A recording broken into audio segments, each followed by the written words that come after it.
One स्वागत है आपका हमारे यूट्यूब चैनल सफलता गंज में।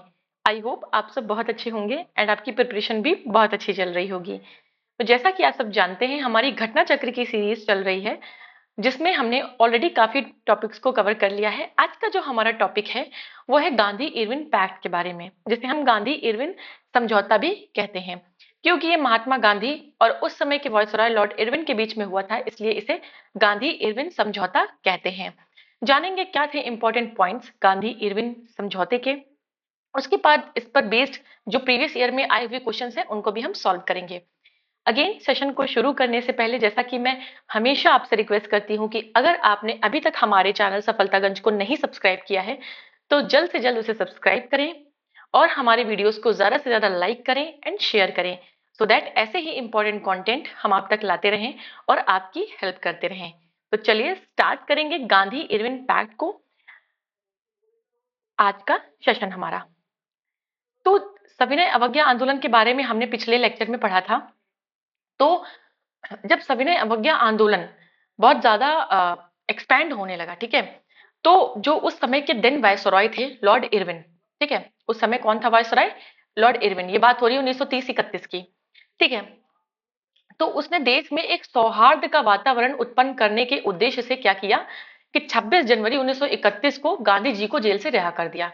भाई, गांधी जी ने जब दांडी मार्च किया था, हमने पिछले लेक्चर में भी पढ़ा था कल, कि गांधी जी जब दांडी मार्च किया उन्होंने, तो उनको फिर उसके बाद अरेस्ट कर लिया गया जब उन्होंने नमक कानून तोड़ा। राइट, साबरमती से यात्रा शुरू की थी, 24 दिन की यात्रा की थी और कहाँ पहुंचे थे? दांडी। राइट, तो वहां से गांधी जी को अरेस्ट कर लिया गया था। अब चूंकि पूरी तरफ अफरा तफरी हो गई, गांधी जी अरेस्ट हो गए, जब किसी भी आंदोलन का जो मेन नेता है उसे आप अरेस्ट कर लोगे या उसको कुछ हो जाएगा तो ऑब्वियस बात है कि लोगों में गुस्सा और ज्यादा बढ़ जाएगा। तो सेम यहाँ पे भी यही हुआ। तो अब लोगों में इतना ज्यादा ब्रिटिशर्स के प्रति नफरत हो गई थी, तो इरविन ने एक स्मार्ट डिसीजन लिया। उसने क्या किया कि गांधी जी को जेल से छोड़ दिया, ठीक है, जेल से रिहा कर दिया 26 जनवरी 1931 को। तेज बहादुर सप्रू और एम आर जयकर, इनके प्रयत्नों से गांधी और इरविन के बीच में एक वार्ता, दिल्ली में वार्ता आरंभ हुई 1931 में। फरवरी में स्टार्ट हुई एक बातचीत गांधी जी के बीच में और इरविन के बीच में, ठीक है, जो देन वॉयसरॉय था। किसने इसमें मदद की? एम आर जयकर और तेज बहादुर सप्रू, इन दोनों लोगों ने हेल्प की इन दोनों की बात कराने में, ठीक है। फरवरी में इनकी बात मतलब आरंभ हुई, शुरू हुई बातचीत जो है इनकी। और 5 मार्च, ये डेट याद रखिएगा, काफी इंपॉर्टेंट है, 5 मार्च 1931 को दोनों के बीच में एक पैक्ट हुआ, एक समझौता हुआ, जिसे हम बहुत फेमसली गांधी इरविन पैक्ट के नाम से जानते हैं, ठीक है। अब इस समझौते के परिप्रेक्ष्य में सरोजनी नायडू जी ने गांधी और इरविन को दो महात्मा, यानी कि द टू महात्मास की संज्ञा दे दी। किसने? सरोजनी नायडू ने। याद रखिएगा, सरोजनी नायडू ने दी, क्या संज्ञा दी? The two mahatmas. किसको दी? गांधी जी को और इरविन को, ठीक है। अब इस समझौते में क्या मेन पॉइंट्स थे वो जानेंगे। तो समझौते के जो मेन पॉइंट्स थे वो थे कि गांधी जी के नेतृत्व में कांग्रेस सविनय अवज्ञा आंदोलन को स्थगित करने के लिए तैयार हो गई। भाई, इरविन चाहता था कि आप सविनय अवज्ञा आंदोलन खत्म कर दें, ठीक है। फिर सभी युद्ध बंदियों जिनके विरुद्ध हिंसा का आरोप नहीं था उनको रिहा करने का आदेश दिया, ठीक है। गांधी जी ने कहा कि भाई, हमारे जो भी लोग अपने अरेस्ट किए हैं, जिन्होंने कोई हिंसा नहीं की, कुछ भी नहीं किया, कोई वायलेंस नहीं किया, उनको आप छोड़िए। और इरविन ने कहा कि आप भाई अपना सविनय अवज्ञा वापस मतलब लीजिए, स्थगित करिए। और गांधी जी ने क्या कहा? विदेशी कपड़ों और शराब की दुकानों पर शांतिपूर्ण धरना देने का अधिकार, मतलब हम विदेशी कपड़ों और शराब की दुकानों पर धरना देंगे, हालांकि शांतिपूर्वक देंगे, ठीक है। समुद्र तटीय प्रदेशों में बिना नमक कर दिए नमक बनाने की अनुमति। नमक पे जो सॉल्ट टैक्स आपने लगाया है, नमक बनाने के लिए टैक्स जो आप लेते हैं, वो टैक्स आप खत्म करिए। और कांग्रेस द्वितीय गोलमेज सम्मेलन में भाग लेने के लिए तैयार हो गई, ठीक है। ये काफी इंपॉर्टेंट पॉइंट है। कांग्रेस, देखिए इसके पहले, अब आप कहेंगे द्वितीय गोलमेज सम्मेलन, तो प्रथम गोलमेज सम्मेलन कब हुआ? प्रथम गोलमेज सम्मेलन 1931 में हुआ था, लास्ट में हुआ था, नवंबर साइड में। तो आपका 31 में जो होना था द्वितीय गोलमेज सम्मेलन, ठीक है, और तीसरा 32 में। तो इस फर्स्ट वाले में तो कांग्रेस गई नहीं थी, कांग्रेस ने पार्ट लिया नहीं था, लेकिन सेकंड वाले में मना लिया इरविन ने कि कांग्रेस को भाग लेना है राउंड टेबल कॉन्फ्रेंस में, ठीक है, तो गांधी जी तैयार हो गए कि हाँ ठीक है, मैं चलूंगा, कांग्रेस पार्ट लेगी। ठीक है, परंतु इस समझौते ने जनता को निराश किया। ठीक है, अब देखिए, क्योंकि भगत सिंह, सुखदेव और राजगुरु को फांसी ना दिए जाने की जनता की मांग को इसमें सम्मिलित नहीं किया गया था। ठीक है, गांधी जी ने कुछ आई थिंक 10 अपने 10 मांगे दी थी, कि उन 10 मांगों में से एक था कि भगत सिंह, राजगुरु और सुखदेव को फांसी ना दिए, इनकी फांसी रोक देने के लिए। तो इरविन ने 9 पॉइंट तो मान लिए थे, ठीक है, बट जो एक पॉइंट था उनका, एक जो मांग थी गांधी जी की, या जो आम जनता की मांग थी, गांधी जी की भी मांग थी कि इनकी फांसी को रोक दिया जाए, तो वो इरविन ने नहीं माना था। अच्छा, बाकी 9 बातें मान रहे थे, तो गांधी जी बहुत ज्यादा जबरदस्ती भी नहीं कर सकते थे। तो फांसी वाला जो पॉइंट था वो नहीं मानने की वजह से जनता खुश नहीं थी इससे। ठीक है, इ- इरविन के जो जीवनीकार थे, उनके जो बायोग्राफर थे एलन कैम्पबेल जॉनसन, ने गांधी इरविन समझौते में महात्मा गांधी के लाभों को सांत्वना पुरस्कार यानी कि कंसोलेशन प्राइजेस और इरविन के एकमात्र आत्मसमर्पण के रूप में बातचीत के लिए सहमत होने को कहा था। ठीक है, उसका जो जीवनीकार था उसने ऐसी बात कही थी। तो ये थे इंपॉर्टेंट पॉइंट्स, इसमें मैंने आपको इंपॉर्टेंट पॉइंट बता दिए।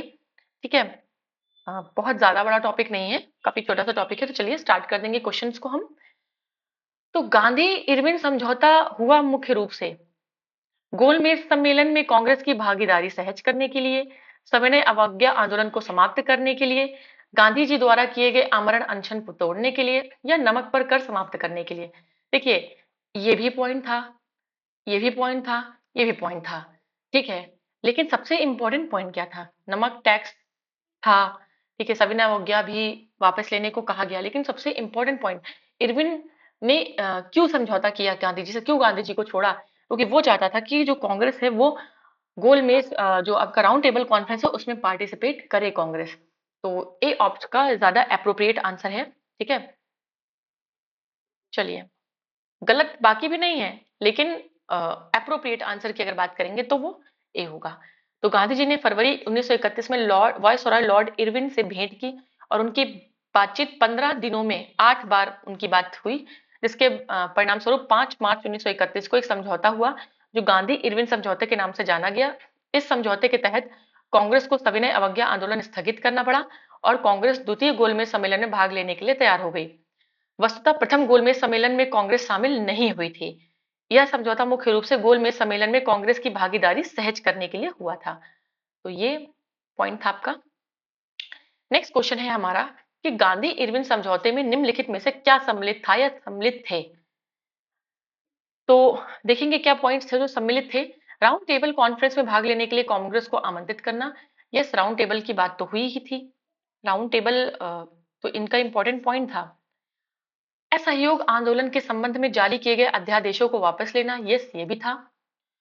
पुलिस की जातियों की जांच करने हेतु गांधी जी के सुझाव की स्वीकृति। तो ऐसा कोई पॉइंट तो हमने फिलहाल पढ़ाने भी से छोड़ देंगे, और केवल उन्हीं कैदियों की रिहाई जिन पर हिंसा का अभियोग नहीं था। यस, ये भी हमने पढ़ा। तो 1, 2, 4 तो आपके करेक्ट है।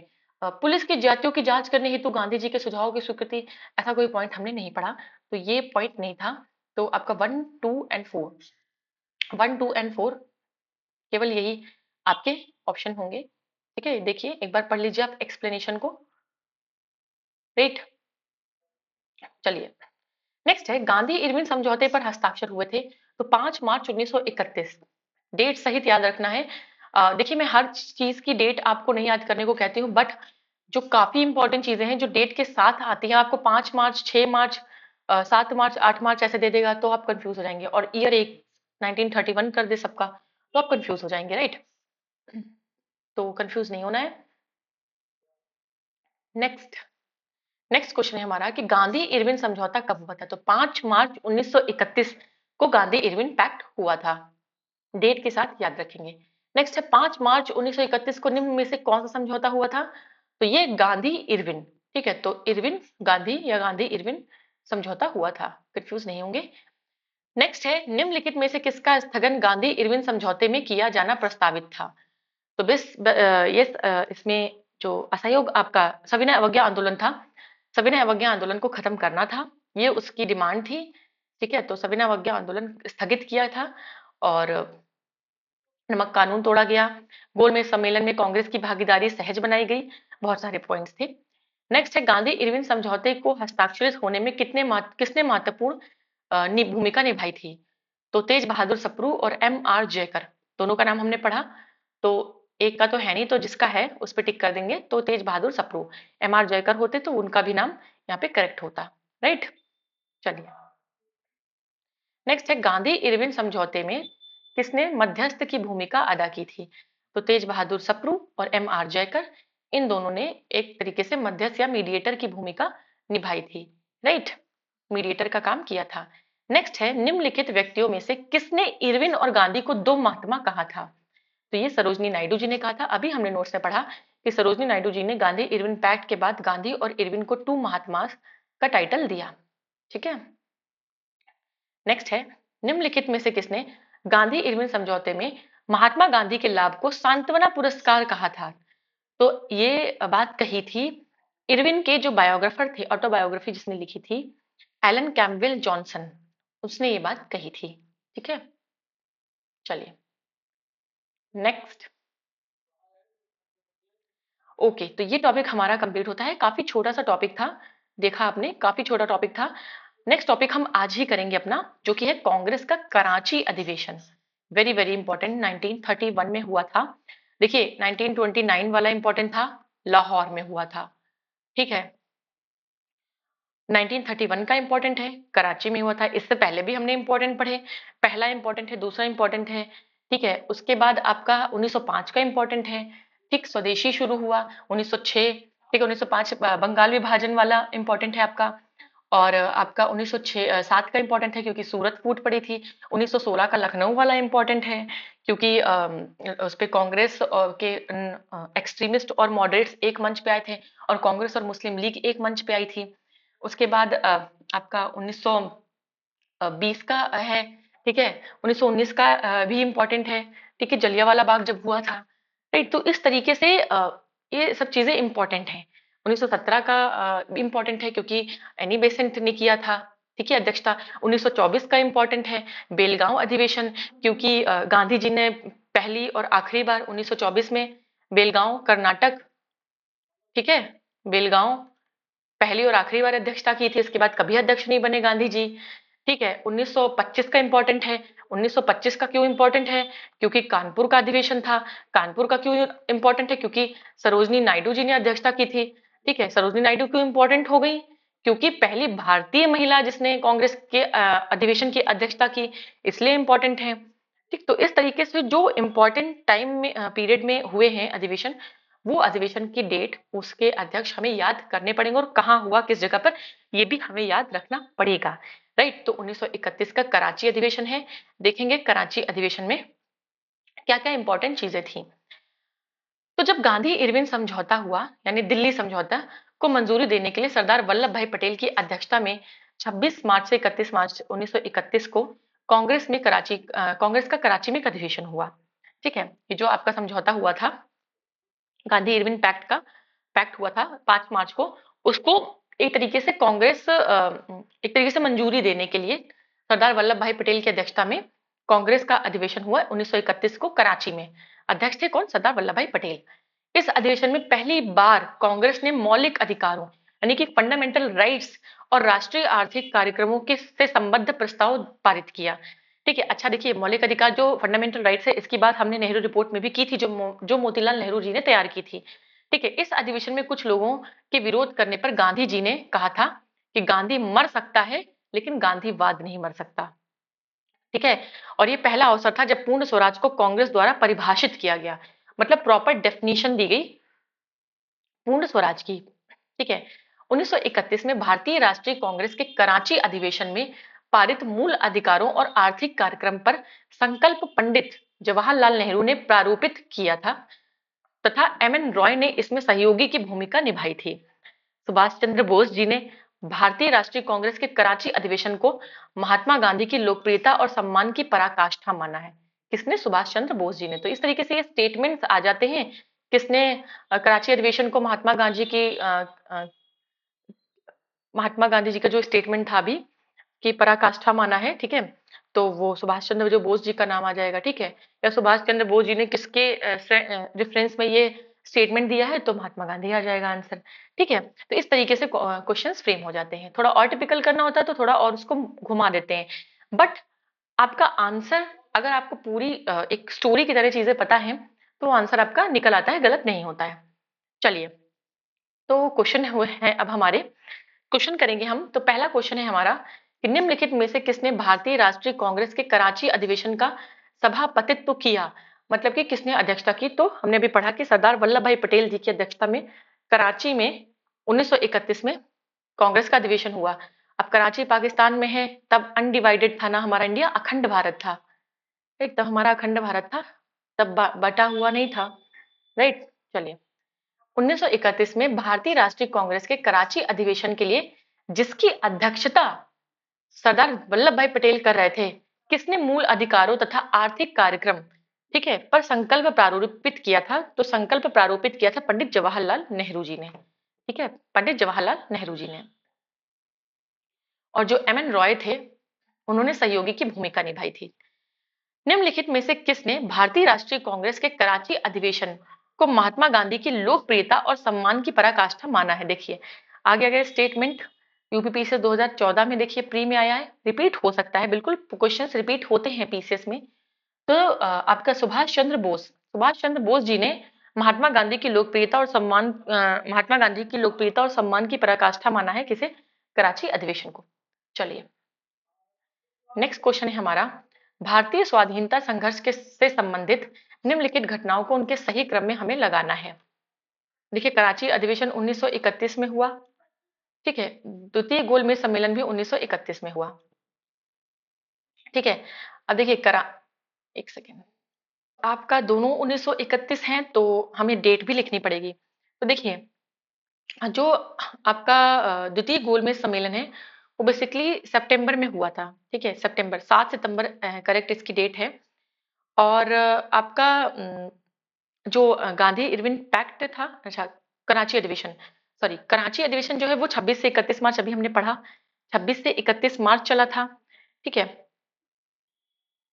नेक्स्ट हम देखेंगे, भगत सिंह को फांसी हमें पता है 23 मार्च को दी गई थी इनको फांसी, ठीक है, 23 मार्च 1931 को दी गई थी। और गांधी इरविन समझौता हमें पता है कि 5 मार्च 1931 को हुआ था। देखिए, सारे 1931 के ही हैं चीजें। तो सबसे पहले 5 मार्च आएगा तो आपका 4 आ जाएगा, ठीक है। उसके बाद 5 मार्च के बाद आपका 23 मार्च आ जाएगा, 23 के बाद उधर दोनों आ जाएंगे आपके ये कराची अधिवेशन, क्योंकि 26 से 31 मार्च हुआ था, और सबसे लास्ट में गोलमेज सम्मेलन। तो 4 3 2 1 ये आपका करेक्ट हो जाएगा। तो 4 3 2 1 आपका करेक्ट सीक्वेंस हो जाएगा, ठीक है। तो इस तरीके से डेट भी, क्योंकि सारे ही इवेंट्स बहुत इंपॉर्टेंट हैं, ठीक है, सारे ही इवेंट्स इंपॉर्टेंट हैं, इसलिए इन सबकी डेट हमें याद करनी ही पड़ेगी। चलिए, नेक्स्ट है हमारा, नेक्स्ट क्वेश्चन है, एक सेकेंड, भारतीय राष्ट्रीय आंदोलन से संबंधित निम्नलिखित घटनाओं को पढ़ें। भारतीय राष्ट्रीय कांग्रेस का कराची अधिवेशन, राजगुरु को फांसी, गांधी इरविन पैक्ट। अभी हमने किया, गांधी इरविन पैक्ट 5 मार्च को हुआ, सारी ही घटनाएं 1931 में ही हुई हैं। राजगुरु भगत सिंह, राजगुरु सुखदेव, सबको 23 मार्च को फांसी, ठीक है। और कराची अधिवेशन अभी हमने पढ़ा कि जो कराची अधिवेशन है वो कब हुआ, 20 से 31 मार्च, ठीक है, 26 से 31 मार्च। तो इस तरीके से 5 23 फिर 26, 3 2 1 ये आपका करेक्ट हो जाएगा, ठीक है। चलिए, अगेन सेम क्वेश्चन, हमें घटनाएं देखनी है और उसको क्रोनोलॉजिकल ऑर्डर में लगाना है, ठीक है। तो गांधी इरविन हमें पता है 5 मार्च। देखिए, आपको लग रहा होगा बार बार सेम क्वेश्चन, बट रिवीजन हो रहा है। कराची अधिवेशन 26 से 31 मार्च, भगत सिंह को फांसी 23 मार्च, एंड देन तो आपका हुआ था 1932 में। और पूना पैक्ट किसके बीच में हुआ था, तो पूना पैक्ट हुआ था गांधी जी के बीच में एंड अंबेडकर जी के बीच में, ठीक है, अभी आगे आएगा, टॉपिक भी आएगा। अभी हम 1931 के टाइम पीरियड में चल रहे हैं ना, जब 32 में आएंगे तो ये भी आएगा। तो इस तरीके से हम इसे अरेंज कर लेंगे। चलिए मूव करेंगे नेक्स्ट क्वेश्चन पे।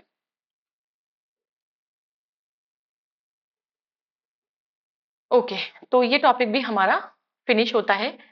नेक्स्ट जो हमारा टॉपिक है वो है गोलमेज सम्मेलन, या जिसे हम राउंड टेबल कॉन्फ्रेंस भी कहते हैं। इसे भी हम आज ही कंप्लीट करेंगे, क्योंकि जल्दी जल्दी हमें कंप्लीट करने हैं अपने सारे टॉपिक्स। हिस्ट्री की घटना चक्र को कंप्लीट करना है, देन हमें स्टार्ट करना है दूसरा सब्जेक्ट भी। तो गोलमेज सम्मेलन भी हम अभी पढ़ेंगे। तो चलिए स्टार्ट करते हैं गोलमेज सम्मेलन को।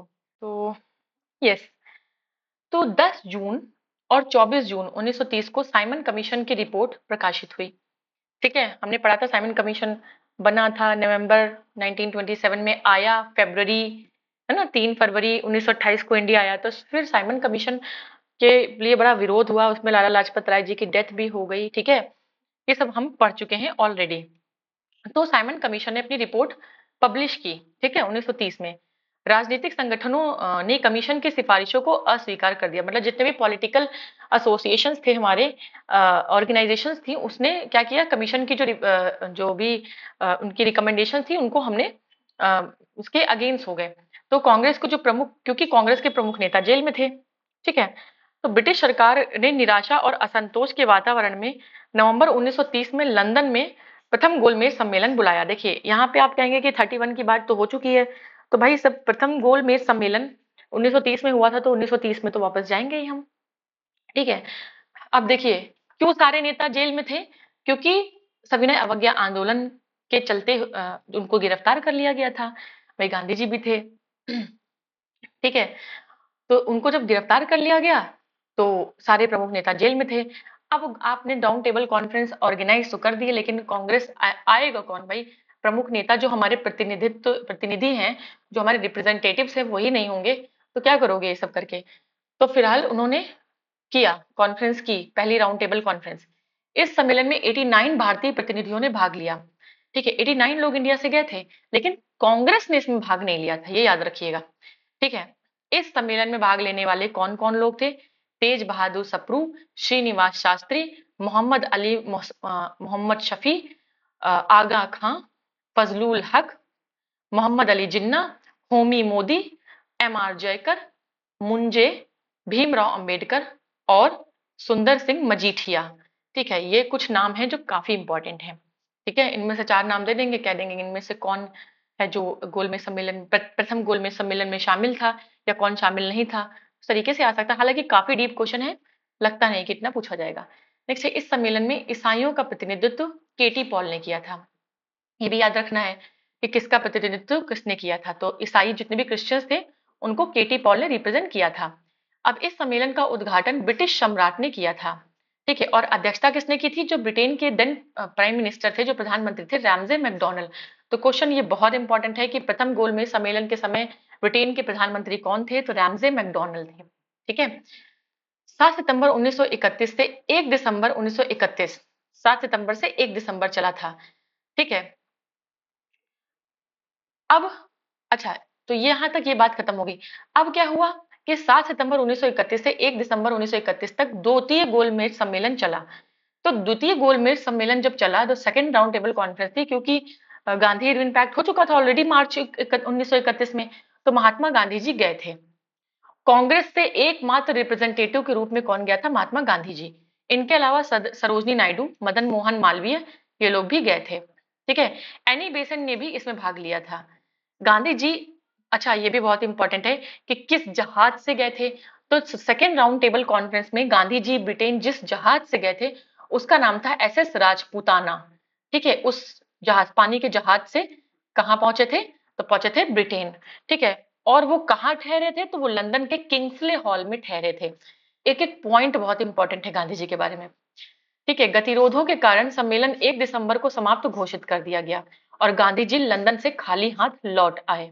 ठीक है, स्वदेश पहुंचने पर गांधी जी ने कहा कि यह सच है कि मैं खाली हाथ लौटा हूं, किंतु मुझे संतोष है कि मुझे जो ध्वज मुझे सौंपा गया था उसे नीचे नहीं होने दिया, उसके सम्मान के साथ समझौता नहीं किया। द्वितीय गोलमेज सम्मेलन में सांप्रदायिक समस्या पर विवाद के कारण पूरी तरह यह असफल रहा। तो देखिए द्वितीय गोलमेज सम्मेलन असफल क्यों रहा? क्योंकि उसमें थोड़ा सा कम्युनलिज्म पे थोड़ी बात हो गई थी और आपका सांप्रदायिकता पे यानी कम्युनलिज्म पे थोड़ा विवाद हो गया था।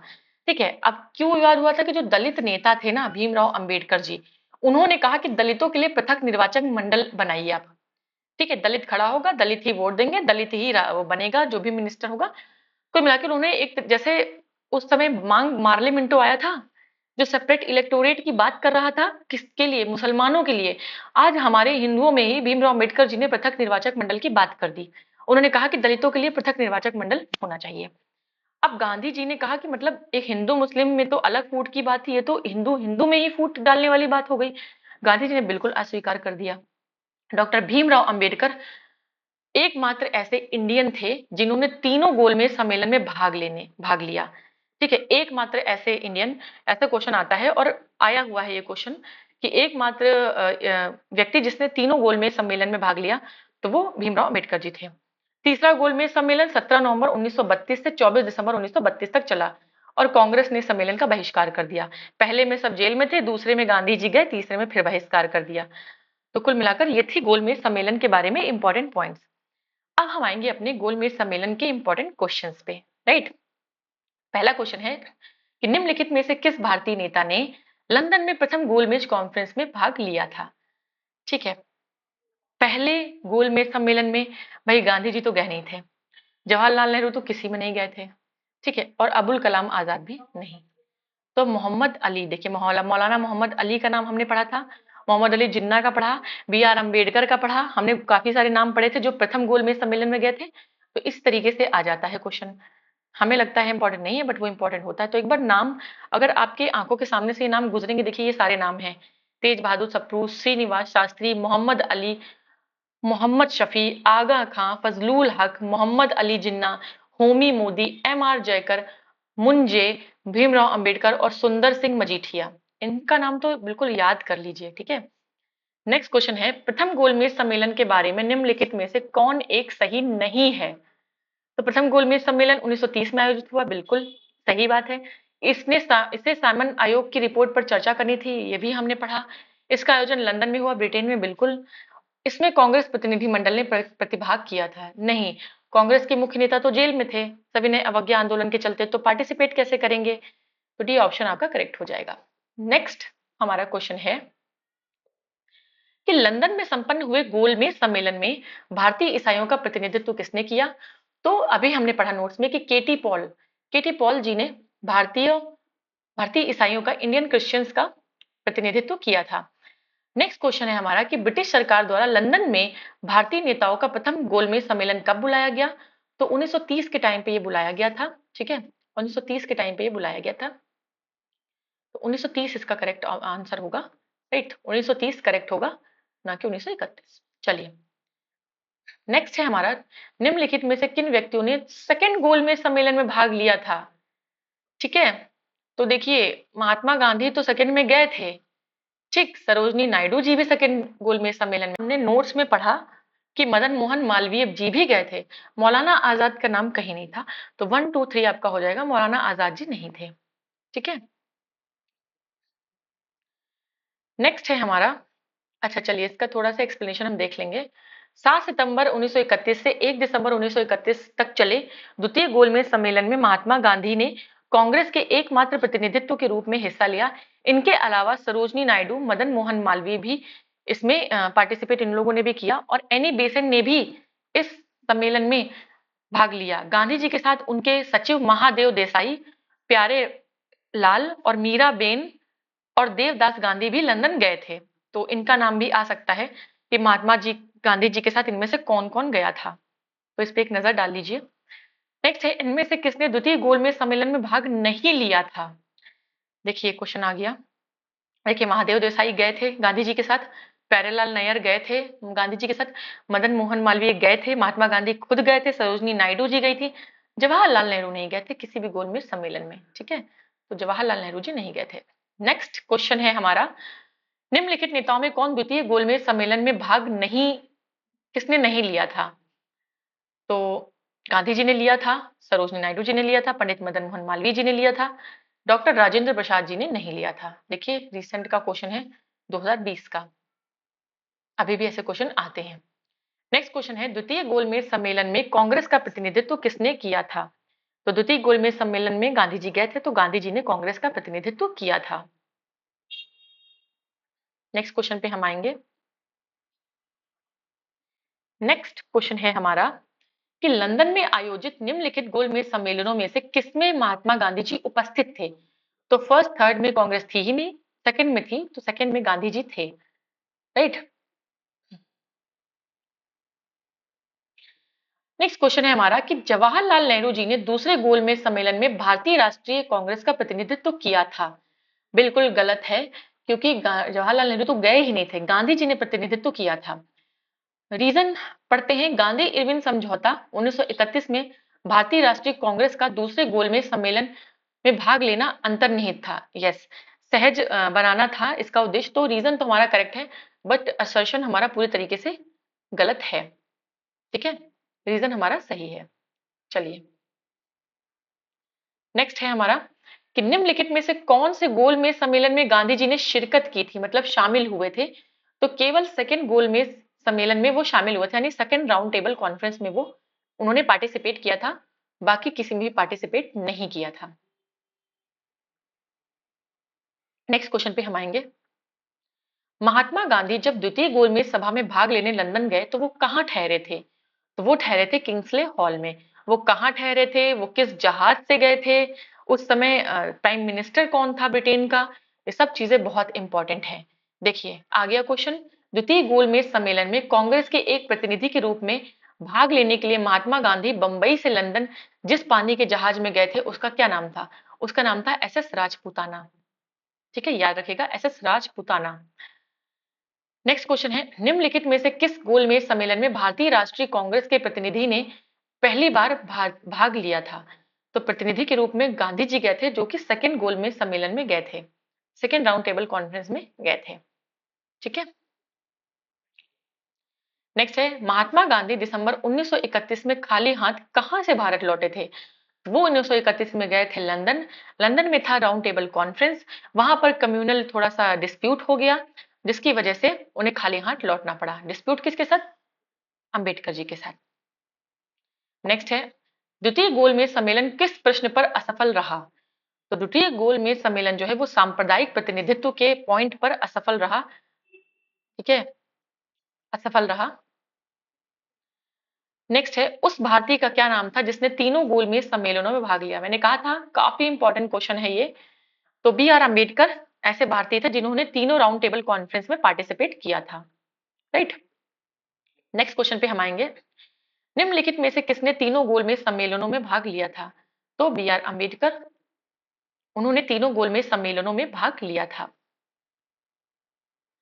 नेक्स्ट क्वेश्चन है हमारा कि 1930 से 32 की अवधि में भारत और ब्रिटेन के राजनेताओं की लंदन में हुई बैठकों का प्राय प्रथम, द्वितीय और तृतीय गोलमेज सम्मेलन के रूप में उल्लेख किया जाता है। उनका उसी रूप में उल्लेख गलत होगा, क्योंकि इनमें से दो में भारतीय राष्ट्रीय कांग्रेस ने भाग लिया था। भारतीय राष्ट्रीय कांग्रेस को छोड़कर जिन भारतीय दलों ने भाग लिया उन्होंने पूरे भारत का नहीं, वर्गीय हितों का प्रतिनिधित्व किया।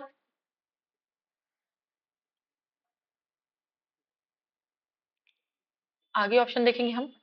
ब्रिटेन की लेबर पार्टी सम्मेलन के बीच में ही हट गई थी और सम्मेलन की कार्यवाही पक्षतापूर्ण हो गई थी। और लास्ट है, ये तीन अलग अलग सम्मेलन नहीं थे, अपितु यह एक ही सम्मेलन की अवस्था थी जो 3 सत्र में संपन्न हुई थी। बिल्कुल, ये तीन अलग अलग सम्मेलन नहीं थे, ये अपितु एक ही सम्मेलन की अवस्था थी जो 3 सत्रों में हुई। ये कहना, इस रूप में इसको डिफाइन करना गलत होगा। ठीक है, बाकी सब चीजें सही थी, सारा जो चीजें हुई, लेबर पार्टी भी हट गई थी, पक्षता पूर्ण हो गई थी, प्रेजुडिशियस हो गए थे। ठीक है, वो सारी बातें सही हैं, लेकिन ये तीन अलग अलग सम्मेलन नहीं थे, बल्कि एक ही सम्मेलन की अवस्था थी जो 3 सत्रों में हुई। ऐसा नहीं था, ये तीन अलग अलग सम्मेलन थे। ठीक है, तो ये गलत डेफिनेशन हो जाएगी एक तरीके से।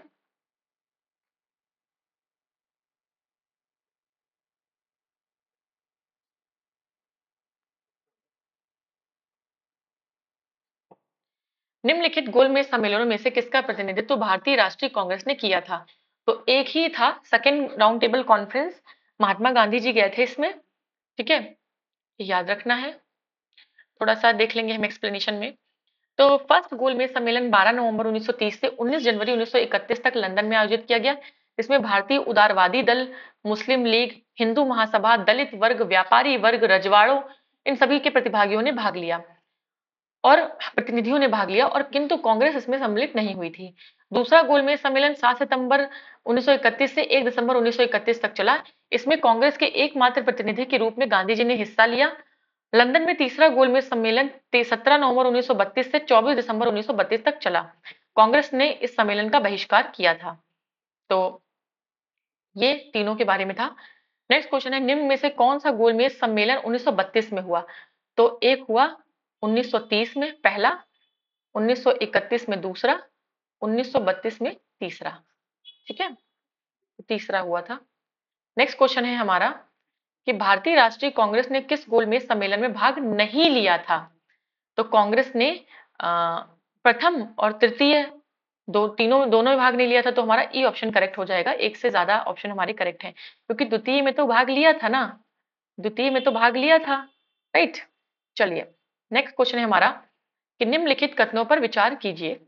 प्रथम गोलमेज सम्मेलन में डॉक्टर भीमराव अंबेडकर ने दलित वर्ग के लिए अलग निर्वाचक मंडल की मांग रखी? नहीं, जब गांधी जी गए थे तब रखी थी ना, फर्स्ट में कहाँ रखी थी? पूना पैक्ट में स्थानीय निकायों तथा सिविल सेवाओं में दलित वर्गों के प्रतिनिधित्व के लिए विशेष उपबंध रखे गए थे, ये करेक्ट है। और तृतीय गोलमेज सम्मेलन में भारतीय राष्ट्रीय कांग्रेस ने भाग नहीं लिया था, ये भी सही है। लेकिन मुझे ऐसा लगता है कि क्योंकि अंबेडकर तीनों में गए हैं, तो जब वो पहले गोलमेज सम्मेलन में गए होंगे तभी से उन्होंने ये मांग रख दी थी। यस, वो तो जब गांधी जी गए हैं, गांधी जी ने जब इस मांग को सुना तब उन्होंने इसको रिजेक्ट किया, कांग्रेस ने रिजेक्ट किया। ठीक है, तो इनके बीच में फिर पूना पैक्ट हुआ था। तो आपका 1 2 3 तीनों ही चीजें, आपके तीनों ही ऑप्शन करेक्ट होंगे। केवल 2 में नहीं, उन्होंने तीनों में ही ये मांग रखी। ठीक है, जबकि पूना पैक्ट में, जब पूना पैक्ट फिर हुआ गांधी जी और अंबेडकर जी के बीच में, तो ये गांधी जी ने कहा कि हम अलग अलग, देखिए सेपरेट इलेक्टोरेट तो नहीं देंगे, लेकिन जो निकाय चुनाव है या लोक सेवाओं में नियुक्ति के लिए दलित वर्गों के लिए कोई निर्बंध आरोपित नहीं किए जाएंगे। इसमें दलित वर्गों को उचित प्रतिनिधित्व के लिए जो है आपेक्षिक शैक्षिक अर्हताओं के अधीन रहते हुए हर संभव प्रयास किए जाएंगे। ठीक है, तो ये तीनों ही चीजें करेक्ट हैं।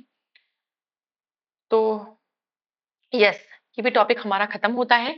नेक्स्ट जो हमारा टॉपिक होगा वो होगा सांप्रदायिक पंचाट। ठीक है, पंचाट या और पूना पैक्ट। ठीक है, सांप्रदायिक मतलब कम्युनल, आपका कम्युनलिज्म से रिलेटेड है, तो सांप्रदायिक पंचाट और पूना पैक्ट, ये हमारा नेक्स्ट टॉपिक है। हम अपने नेक्स्ट लेक्चर में करेंगे। ऑलरेडी आज हमने 3 टॉपिक कर लिए हैं, तो ये 3 टॉपिक्स आप पढ़िए, और इसमें इंपॉर्टेंट पॉइंट्स हैं, इंपॉर्टेंट टॉपिक्स हैं ये। वनडे एग्जाम जितने भी होते हैं उसमें इन्हीं टॉपिक से क्वेश्चन आते हैं, इजी इजी से क्वेश्चन उठा के पूछ लेते हैं वो। वही जो मैंने आपको ट्रिकल डाउन मैकेनिज्म बताई थी आपको क्वेश्चंस की, वही यहाँ पे फॉलो होता है, राइट। तो चलिए, आज के लिए इतना ही। अगेन, अगर आपने अभी तक हमारे चैनल सफलतागंज को नहीं सब्सक्राइब किया है तो उसे सब्सक्राइब करें, और हमारे वीडियोस को ज़्यादा से ज़्यादा लाइक करें, शेयर करें। और जितने भी आपके फ्रेंड्स हैं जो वन डे एग्जाम की तैयारी कर रहे हैं, उन सबके लिए काफ़ी इंपॉर्टेंट वीडियोस हैं, काफ़ी इंपॉर्टेंट ये टॉपिक्स हैं हिस्ट्री के। इसी तरीके से मैं आपको बाकी की जो सब्जेक्ट्स की घटना चक्र है वो भी मैं आपको कंप्लीट करवाऊंगी। तो हमारे साथ जुड़े रहें हमारे चैनल पे, सो दैट आपको ऐसे ही इंपॉर्टेंट कंटेंट अवेलेबल होते रहेंगे और आप अपनी तैयारी कर पाएंगे। क्योंकि ये एक स्टेप था मेरा उन लोगों के लिए जो हर वक्त कैरी नहीं कर सकते हैं घटना चक्र जैसी इतनी मोटी बुक को अपने साथ, ऑफिस गोइंग है, कॉलेज गोइंग है, और तैयारी करना चाहते हैं और पढ़ना चाहते हैं, और वो लोग जो अफोर्ड नहीं कर सकते हैं आपका घटना चक्र, क्योंकि एक एक घटना चक्र आपकी 450-500 रुपए की आती है, तो सब नहीं कर पाते हैं, और 5 से 6 सब्जेक्ट में हमें चाहिए होती है। तो वो सब यहाँ पर फ्री में अवेलेबल है। आप देखिए, पढ़िए, क्वेश्चन सॉल्व करिए। जो क्वेश्चन नहीं आ रहे हैं उन्हें आप नोट कर लीजिए। एक बार वीडियो देखिए, फिर दोबारा देखिए। आपको लगता है जो क्वेश्चन नहीं आ रहे हैं उनको आप एक जगह नोट कर लीजिए, राइट। तो इस तरीके से आप अपने पैसे बचा सकते हैं, अपना टाइम बचा सकते हैं, राइट। चलिए, आज के लिए इतना ही। मिलेंगे अब अपने नेक्स्ट सेशन में। तब तक के लिए गुड बाय।